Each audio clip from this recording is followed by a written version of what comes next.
بسم اللہ الرحمن الرحیم۔ السلام علیکم اسٹوڈنٹس، آج کا جو ہمارا لیکچر ہے اس میں ہم نے مشاہدے کا جو طریقہ سٹارٹ کیا تھا وہ والا کویسچن آج ہم انشاءاللہ کمپلیٹ کریں گے۔ ہماری جو لاسٹ سب ہیڈنگ رہ گئی ہے وہ تھی نیچرل آبزرویشنل میتھڈ، یعنی کہ فطری مشاہدے کا طریقہ۔ تو دیکھتے ہیں کہ یہ کیا ہوتا ہے۔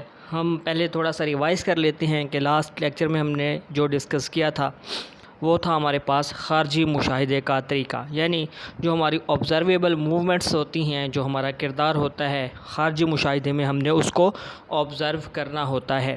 اس سے پہلے جو ہم نے ڈسکس کیا تھا وہ ہمارے پاس تھا باطنی مشاہدے کا طریقہ، یعنی اپنے ذہنی اعمال کو ان کا خود براہ راست مطالعہ کرنا۔ تو آج کا جو ٹاپک ہے وہ ہمارے پاس ہے فطری مشاہدے کا طریقہ۔ تو اس کو دیکھتے ہیں کہ اس میں کیا ہوتا ہے اور کس طرح سے حقائق اکٹھے کیے جاتے ہیں۔ جب محقق ایسے حالات و واقعات کا مشاہدہ کرنا چاہے جو تجربہ گاہ میں ممکن نہ ہو اور قدرتی حالات میں ان کا مطالعہ کیا جانا زیادہ اہم ہو تو فطری مشاہدے کا طریقہ استعمال ہوتا ہے۔ یعنی یہ بات تو ثابت ہو گئی کہ یہ تجربہ گاہ میں طریقہ استعمال نہیں کیا جا سکتا، بلکہ قدرتی ماحول میں، فطری ماحول میں، قدرتی حالات میں یہ مطالعہ کیا جاتا ہے۔ اسی لیے تو اس کا نام فطری مشاہدے کا طریقہ ہے، یعنی کہ نیچرل آبزرویشنل میتھڈ۔ اس طریقے کو فیلڈ اسٹڈی میتھڈ بھی کہتے ہیں، یعنی میدانی مطالعے کا طریقہ۔ جو بھی طریقہ تجربہ گاہ سے باہر کیا جائے گا وہ فیلڈ اسٹڈی میتھڈ کہلائے گا، کیونکہ یہ طریقہ تجربہ گاہ سے باہر ہی استعمال کیا جاتا ہے۔ جو صورتحال تجربہ گاہ میں پیدا کرنا ممکن نہ ہو اس کے لیے فطری مشاہدے یا میدانی مطالعے کا طریقہ استعمال ہوتا ہے۔ مثلا سیلاب، زلزلے یا حادثات وغیرہ میں لوگوں کا مشاہدہ اسی طریقے سے ممکن ہے، کیونکہ آپ یہ زلزلے کی جو صورتحال ہوتی ہے یا سیلاب کی، اس کو آپ تجربہ گاہ میں یعنی لیب میں تو نہیں بنا سکتے، تو ان کے لیے قدرتی ماحول میں جا کر ہی ان کا مشاہدہ کرنا ضروری ہوتا ہے۔ جو لوگوں کے فطری اور اصلی رد عمل معلوم کرنے ہوں تو قدرتی ماحول میں جا کر ان کا مطالعہ کیا جاتا ہے، اس لیے اسے فطری یا قدرتی مشاہدے کا طریقہ کہا جاتا ہے، کیونکہ محقق اصلی اور قدرتی ماحول میں جا کر افراد کا مشاہدہ کرتا ہے، غیر جانبداری سے تمام رد عمل اور تبدیلیوں کو نوٹ کرتا ہے۔ بچوں اور جانوروں کے مطالعے کے لیے یہ طریقہ خاص اہمیت کا حامل ہے، کیونکہ عموماً بچوں اور جانوروں کو جب مصنوعی ماحول یعنی تجربہ گاہ میں لایا جاتا ہے تو اپنے فطری رد عمل کا اظہار نہیں کرتے۔ تو بچوں اور جانوروں کے علاوہ یہ طریقہ دیگر افراد کے لیے بھی مفید ہے، اور اس طریقے میں بھی تجرباتی طریقے اور سروے کے طریقے کی طرح باقاعدہ منصوبہ بندی کی جاتی ہے۔ محقق خود کو پوشیدہ رکھنا چاہے یا بھیس بدل کر صورتحال میں شامل ہونا چاہے تو بھی ایسا کر سکتا ہے، کیونکہ محقق خود پس منظر میں رہ کر جدید آلات سے سارا منظرنامہ ریکارڈ کر رہا ہوتا ہے۔ ٹی وی پر دکھائے جانے والی جیوگرافیکل اسپیشل ڈاکومنٹریز اسی طریقے کا بہترین استعمال ہیں۔ مشاہدے کے اس طریقہ میں بھی سب سے پہلے مرحلہ مسئلے کی نوعیت کو سمجھنا اور اس سے بیان کرنا ہے، تاکہ واضح ہو جائے کہ کس خاص کردار کا اور کس طرح کے افراد کا مطالعہ کرنا ہے۔ مطالعہ کس جگہ اور کس وقت کرنا ہے، یعنی کون سے معمول کا کس وقت اور کس جگہ پر مشاہدہ کیا جائے۔ مشاہدے کے دوران کون سی ٹیکنیک جوابات اور تبدیلیوں کو نوٹ کرنے کے لیے استعمال کی جائے گی۔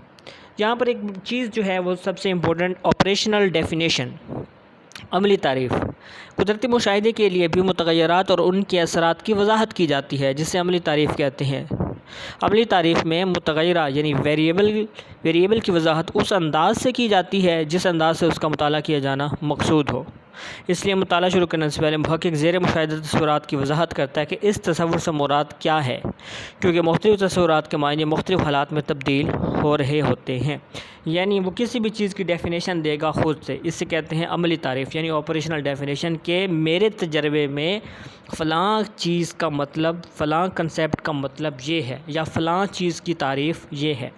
مثلا اگر محقق ذہانت کے سلسلے میں تحقیق کر رہا ہے تو اس بات کی وضاحت کرتا ہے کہ اس خاص مطالعے میں اس کی ذہانت سے مراد کیا ہے، اس کے نزدیک ذہانت کی تعریف کیا ہے۔ کیا دیا گیا مواد جلدی یاد کرنا ہی ذہانت ہے؟ کیا ذہانتی آزمائش میں اچھا اسکور لینا ذہانت ہے؟ رٹا لگا کر جلدی یاد کرنے والا ذہین ہوگا یا انوکھی شرارت کرنے والا ذہین کہلائے گا؟ وہ اس میں کیا کرتا ہے، وضاحت کر دیتا ہے کہ میرے نزدیک ذہانت کی جو تعریف ہے وہ یہ ہے۔ یعنی اگر آپ غربت پہ تحقیق کر رہے ہیں ٹھیک ہے، تو آپ وضاحت کر دیں گے کہ میرے نزدیک غربت یہ ہے کہ لوگوں کو روزگار نہیں مل رہا، ان کو کھانے پینے کی اشیاء نہیں مل رہی، تو آپ خود سے ڈیفائن کر دیتے ہیں کہ میرے نزدیک اس کی یہ تعریف ہے۔ اس کے بعد وہ کہتا ہے کہ میدانی مطالعہ یا فطری مشاہدہ کی دو صورتیں ہو سکتی ہیں، ایک ہوتا ہے شریک مشاہدہ، ایک ہوتا ہے غیر شریک مشاہدہ، ٹھیک ہے، یعنی کہ ایک پارٹیسپینٹ آبزرویشن ہے اور ایک ہمارے پاس ہے نان پارٹیسپینٹ آبزرویشن۔ تو سب سے پہلے ہم ڈسکس کرتے ہیں پارٹیسپینٹ میتھڈ یعنی شریک مشاہدہ۔ اس طریقہ کار میں محقق خود ماحول کا حصہ بن جاتا ہے، جس ماحول کا مطالعہ کرنا ہو، اسٹڈی کرنی ہو، جس میں ریسرچ کرنی ہو، اس کا حصہ بن جائے گا اور ڈیٹا اکٹھا کرتا رہے گا۔ یہ طریقہ گداگروں اور منشیات کے عادی افراد کا مطالعہ کرنے کے لیے بہت مفید ہے۔ محقق خود بھی گروہ کا رکن بن کر ان کی طرح کا کردار ادا کرتا ہے، اپنا اعتماد قائم کرتا ہے اور انہیں شک نہیں ہونے دیتا، اور ساتھ ساتھ معلومات بھی ریکارڈ کرتا رہتا ہے۔ مثلا نشہ آور افراد کے ساتھ جھوٹ موٹ کا نشہ کرے، ان کے ساتھ سوئے جاگے تاکہ معلوم کر سکے کہ نشہ کہاں سے ملتا ہے، کون لا کر دیتا ہے اور کب لا کر دیتا ہے۔ گداگری سے متعلقہ معلومات بھی اسی طریقے سے حاصل کی جاتی ہیں۔ بیشتر ممالک کے جو حکومتی اور نجی ادارے شریک مشاہدے کا طریقہ استعمال کرتے ہیں اور دوسری حکومتوں اور اداروں کے بارے میں معلومات اکٹھی کرتے ہیں۔ ان میں امریکہ کی FBI، اسرائیل کی موساد، ایران کی ساواک، ہندوستان کی راہ اور پاکستان کی CID یا MI چند مشہور ایجنسیاں ہیں۔ ٹھیک ہو گیا۔ یہ کیا کرتی ہیں، جس ملک کا ڈیٹا اکٹھا کرنا ہو وہاں سے ڈیٹا لینا ہو، اس میں شامل ہو جاتے ہیں، انہی کے رکن بن جاتے ہیں اور وہ چوری چوری ڈیٹا اکٹھا کرتے رہتے ہیں۔ یعنی اس طریقہ میں یہ ہوتا ہے کہ محقق اس ماحول کا حصہ بن جاتا ہے جہاں سے ڈیٹا وصول کرنا ہوتا ہے، اکٹھا کرنا ہوتا ہے، اس لیے تو اسے شریک مشاہدہ کہتے ہیں کہ محقق خود شریک ہو جاتا ہے۔ دوسرا ہے نان پارٹیسپینٹ میتھڈ، غیر شریک مشاہدہ۔ اس طریقہ کار میں محقق خود ماحول یا گروہ کا حصہ نہیں بنتا بلکہ ان سے الگ رہ کر ان کا مشاہدہ کرتا ہے۔ اس مقصد کے لیے جدید آلات مثلا ٹیپ ریکارڈر، خفیہ کیمرے وغیرہ بھی ایک خاص انداز میں استعمال کیے جاتے ہیں۔ عموماً دستاویزی فلمیں اسی طرح تیار کی جاتی ہیں۔